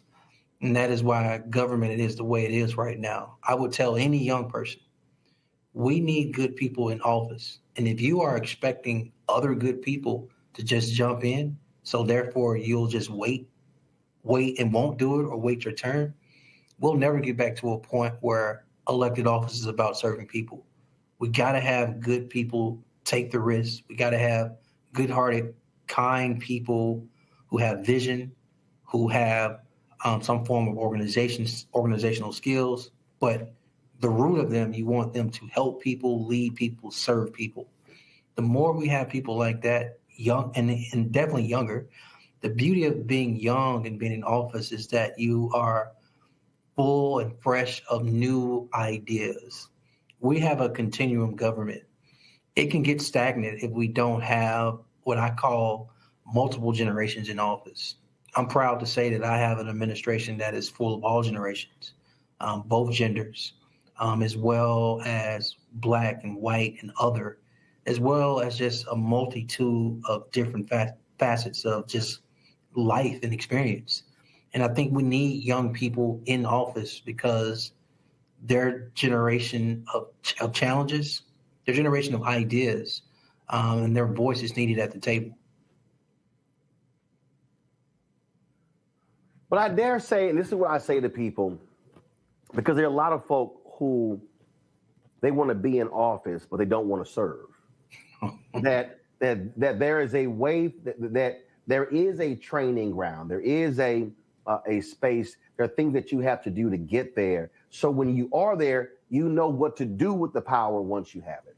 Right. For you, there were things you did before you were mayor. There are things that position you for that. Talk about that trajectory. Was that how you planned it? Was that just simply how it unfolded? I would easily say how it unfolded. I think for me, again, it's just opportunity upon opportunity. I got two opportunities at the age of 15 years old. One was there was a grocery store in walking distance of our home. And I remember being 15 and wanting a job. And I literally went up there. First of all, I told my mom, she was like, no, you can't have a job till you're 16. You got to wait a year. And I was like, I don't want to wait. And so I stumbled upon Western Supermarket. There's the manager there is named Dale Smith, first boss. I'll never forget his name. He told me no twice. And then upon begging, he finally gave me an opportunity. But when he gave me the opportunity, the first thing I realized is when someone gives you an opportunity, it's important that you not only take advantage of the opportunity, but be the best version of yourself in having the experience of that opportunity. I was a bag boy, but I parlayed that into what is the ultimate way of providing customer service? How do I take care of the customer? The other thing that happened at 15 is that my church formed a step team, and somehow the guys older than me, 16, 17, and 18, chose me to be the first in-step ministry leader. Both of those experiences of one leading and the other serving customers, bagging their groceries and helping them and listening to them and understanding what the customer needed, I parlayed that literally into being a mayor that says I should listen more than I talk, as well as when I lead people, it should be all about what I can do for them because I'm not representing myself. And those experiences help at an early age. And I would say another powerful experience I had was my great-grandmother. Her name is Mary McGee. She lived to be 100 years old. She passed away my sophomore year at Morehouse. But she lived with us. She moved in with us and lived with us as early as 11, 12 years old. And I spent so much time with my great-grandmother, who was blind from diabetes. I learned to not only listen to her, but also to be patient. I think when you're an elected official, you have to strike the balance of running down the hill and walking down the hill. And what I mean by that is there's certain things you want right away that you can't always have, but you got to play the long game because you just can't snap your finger in government all the time. It's a process because you're dealing with public tax dollars. But from those experiences of bagging groceries, leading the in-step team ministry, learning from my great-grandmother, these are all life nuggets I took with me when I became mayor, and I apply them every single day. Mayor, as you were talking about working at 15 and not wanting to wait till you were 16, it immediately brought me back to when I was a kid working my grandmother's catering business. And the things that I learned, how I applied that, and how I applied to every job I had since. And even when I was working at Wendy's, when I went to newspaper, how that work experience was so important. And then when you talk about being picked at 18, I was in a Black Catholic organization, the Junior Knights of Peter Claver. And then when we were in the 8th grade, I was in the 7th grade, but I was in the 8th grade, and we were part of a group that took over the state organization. All of those experiences still show up today. And so I just think it's so valuable that I think millennials and Gen Z really are missing something by not having that early work history. Your thoughts? I am a tail-end Xer. Yeah, I'm on the front end. I'm born November 14th, 1968. You on that end, I'm born 1981. Yeah, and we had floor TVs. Same TV show. I mean, tail end. I still like a tangible newspaper. I miss the actual newspaper. There are a lot of things I grew up with, including you have to work, right? That everything can't be given to you. And by working at such an early age, you are taught and you learn what work ethic means. You learn what discipline means. You learn what time management means, being on time. You learn that everything's not about you, that you serve something else or you serve other people, whatever type of job you have. And that you have to earn money, but in order to earn, you have to actually put in the work, that things aren't just given to you. So I definitely think, bring back jobs for young people, which is what I've done as mayor. We have a Kids and Jobs program, and we created another program that I give $2 million a year to support young people to be exposed to work opportunity. We got to get young people back working at an early age to teach them discipline and work ethic. Now, it doesn't mean what Republicans are doing by changing these laws, allowing people as young as 14 to work, and they can work late night hours and early morning hours. To me, that's stupid. I do believe you need to have restrictions on it. But I do believe that stuff is just so valuable. When now, again, being born and raised in Birmingham, you're born 23 years after Dr. King was killed. So you had one generation that was post-civil rights movement. Give me a view of what Birmingham looked like for you then and what it looks like now. Yeah, so growing up, names like Fred Shuttlesworth, Richard Arrington, and even A.G. Gaston were prominent names. Fred Shuttlesworth is the one who invited King to Birmingham. So his name is everywhere. It's when you fly in, it's not Birmingham Airport, it's Fred Shuttlesworth International Airport. The A.G. Gaston Motel, but beyond that, I was part of the A.G. Gaston Boys Club, where I played on the football team. A.G. Gaston was the first Black millionaire in the state of Alabama, who, quietly and discreetly paid for and assisted a lot of people literally getting bond to get out of jail during the movement. In addition to that, the A.G. Gaston Motel, when you see the picture of Reverend Abernathy, when you see the picture of Dr. King, you see the picture of Fred Shuttlesworth, and then you see a young Andy Young, Mayor Andy Young, standing in overalls with the press in front of them. That is at the A.G. Gaston Motel.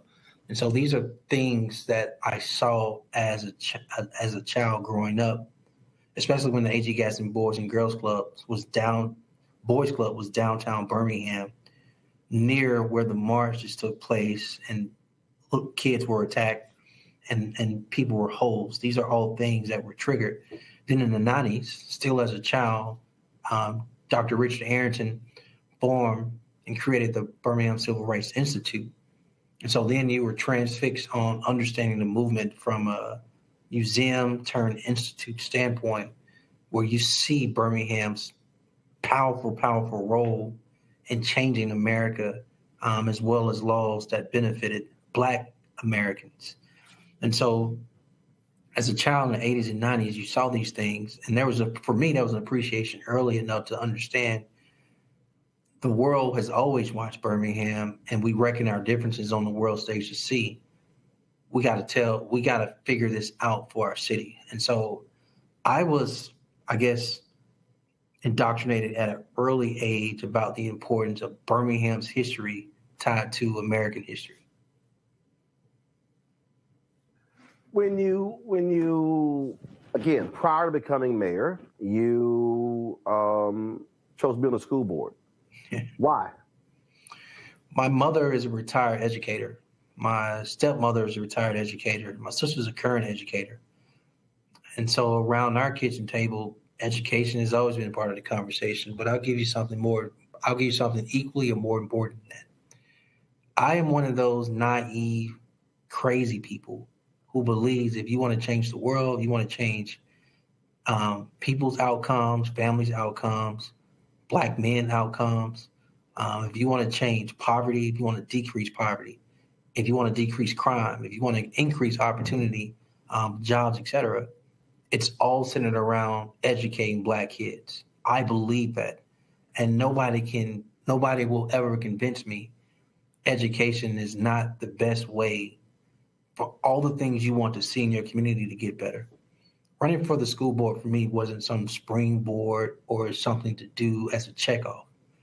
It is something I had a genuine interest in because even as mayor, community members call me the education mayor. I'm still championing education in all type of programs and funding because I believe any mayor in America, if you want the best for your community, even if you don't control the school system, like Birmingham, I don't control the school system, you still got to make educating our next and youngest generation a priority for all the desire you have to make the community better. The job of a mayor is not a 5-day-a-week job. And there are a lot of people who learn that real quick. When was the first time that it hit you that there was no such thing as a weekend off, a day off, that the reality is your phone may ring, you may get texts, you may get phone calls, you may get emails, things will happen at any given moment, day or night? So I'm about 4 or 5 months into the job. I'm sitting in my office with my economic development director. He just came in to tell me some amazing news about this deal that we're closing on, that he's closed on my behalf. We're ready to sign. This economic opportunity is going to be transformational. And I get a call from my chief of police that a high school student had been shot in a school. Well, everything we were talking about, the economic development deal, was kind of out the door. I jumped in the truck, drove to the school. The young girl, unfortunately, en route to the hospital, died. And when I realized in that moment, anything can happen, the most tragic thing can happen. And when that does, it literally pushes everything else aside. And you have to deal with that, in this case, a tragedy. I made it to the hospital. I interacted with their parents. And from there, it was just a long process of not just grief for that family, not just grief for that high school, but for the community. And you realize you can get a call at any point of the day or night about a shooting or a death. You can get a call any time of night about a natural disaster in the form of tornadoes, which Birmingham's in Tornado Alley, and so many other things. You know, you can have the best plans in the world in wanting to be a mayor. And you should have a team that only looks around the corner and thinks about tomorrow and only sees the forest.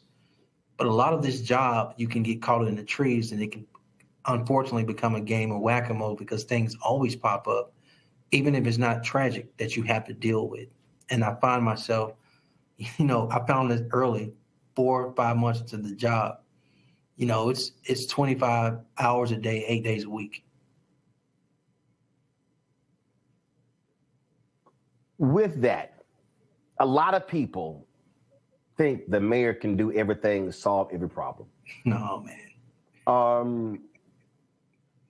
how do you deal with that when you know there are things that are out of your control, but your constituents are expecting you to get things handled? It's probably one of the hardest parts of the job, managing expectations. And what I have found is, as a core value, is transparency is so important, but so is over-communicating. I believe in not just communicating, but over-communicating. Using every communication platform, social media, TV, radio, direct mail as mayor, town hall meetings, neighborhood meetings, city council meetings, word of mouth, barbershops, it doesn't matter, churches. In this job, I have to find ways to level set expectations about what I can and can't do. There are more needs than there are tax dollars to solve for them. There are things that I can't control because there's no home rule. There are things that are literally not, how about this, not my responsibility. But I have to partner with these other organizations as well as over-communicate to my citizens. Here's what I can do, and here's how we can assist you, even if I don't have the answer or it's not in my purview. So it requires over-communicating, Roland. And I'm going to tell you, any mayor that unlocks that door, cracks the code on how to communicate with the people they represent and try to manage those expectations as realistic and as some of them unrealistic as they are, they'll fare well because people will know, well, that's not the mayor's responsibility. Then you get other people saying it for you, or, hey, that's the mayor doesn't wear a cape. The mayor's not inside this house, inside that car. The mayor doesn't control the school system. The mayor doesn't control the waterworks, et cetera, et cetera.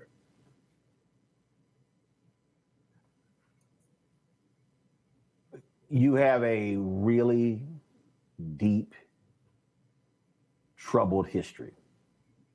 Do you still face resistance from people going, ooh, Birmingham, ooh, the South, ooh, I don't know? Because you and previous black mayors have had to battle what people call the new Birmingham, right, the revitalized Birmingham. Do you still grapple with Birmingham's history and try to get folk to understand that the present day is not the same as it used to be? I do. And that's part of the motivation of the book. Song of Birmingham is really about not just telling my personal story, my journey. It's about showing the current world Birmingham, Alabama did not stop in 1963. You know, so many people only know Birmingham from the Civil Rights Movement through history books. And so in their mind, they don't have a visual of how green Birmingham is, how beautiful it is, how many trees it is, how it's Tree City. They don't know that we're a foodie town. They don't know that we are a mid-sized city. They don't know we're one of the 5 blackest cities in America, top 5 blackest cities in America. They don't know these things. They don't know that it's an urban core and it's not rural. They don't know it's hilly and not flat. And so as mayor, my job is to be a cheerleader and an ambassador for the city and tell our story, our modern day story. And that's what this book does a lot. It not only gives you my personal failures and, losses. It talks about the triumph, my personal triumph as well, but it talks about Birmingham in today's time as a mid-sized progressive city that is not only open for business, but that is making moves and policies that improve quality of life for anyone who want to move here, as well as those who currently live here. I ask every book author this, and this will serve as my final question for you, and that is, as you were sitting down and thinking through and writing and typing or researching and doing interviews and reflecting, what was a wow moment for you? Was there something that you remembered growing up?